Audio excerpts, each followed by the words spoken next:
ஆட்டோக்காரர் ஒரு கர்ப்பிணி பெண்ணை ஆட்டோல ஏத்திக்கிட்டு ஹாஸ்பிட்டலுக்கு போறாங்க. பெரிய மழை பெஞ்சுக்கிட்டு இருக்கு. அப்ப அவர்கிட்ட இருந்த அந்த கொடைய அந்த கர்ப்பிணி பெண்ணை கிட்ட கொடுத்துட்டு இதை எடுத்துக்கிட்டு போமா அப்படின்னு சொல்றாங்க. அப்ப அந்த பொண்ணு சொல்றாங்க, ஆனா இது எப்படி நான் உங்ககிட்ட நான் திருப்பி கொடுக்கறது?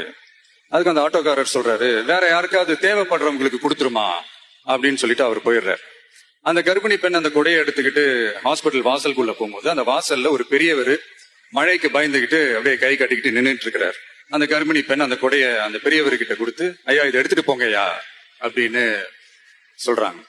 அதுக்கு அந்த பெரியவர் இதே மாதிரி கேட்கிறாரு, அம்மா நீங்க யாருன்னு எனக்கு தெரியாது, எப்படிமா இந்த கொடையை நான் திருப்பி உங்ககிட்ட கொடுக்கறது?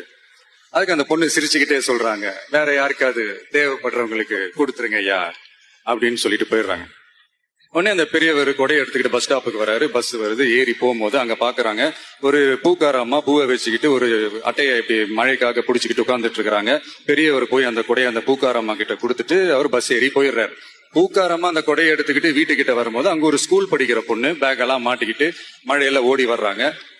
அவங்க போய் அந்த ஸ்கூல் பொண்ணு கிட்ட கொடையை கொடுத்துட்டு, மழையில நனையாதம்மா இதை எடுத்துக்கிட்டு போங்க அப்படின்னு சொல்றாங்க. பொண்ணோட அப்பா பதட்டத்தோட வாசல்ல நின்றுட்டு இருக்கிறாரு, பொண்ணு மழையில நனைஞ்சுக்கிட்டு வரணுமே அப்படின்ட்டு. அந்த அப்பா வேற யாரும் இல்ல, அந்த ஆட்டோக்காரர். So the moral of the story is, முடிஞ்ச வரைக்கும் எல்லாருக்கும் சின்ன சின்னதா ஒரு நல்லது, சின்ன சின்னதா ஒரு ஹெல்ப் அது செஞ்சு இருந்து பாருங்க. லைஃப் ஒரு மாதிரி ஜாலியா இன்ட்ரெஸ்டிங்கா